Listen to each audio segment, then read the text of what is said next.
There's a girl's side and a boy's side. Okay, this is the girl side. Now if you look at the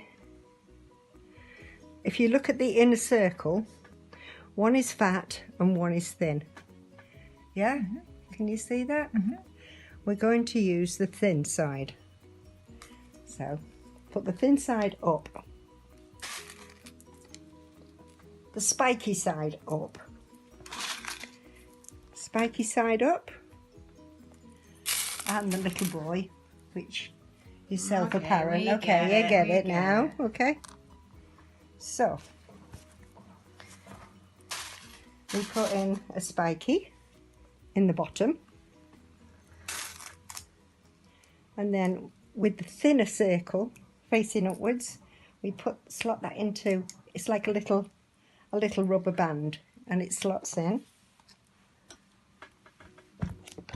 Done. Wow. Turn it over. Spiky side. Little boy side. Up. Everything's up. In. Wow, that's amazing. Yeah, again. Spiky. You see that's wrong. Turn it over and it's right. It's a small.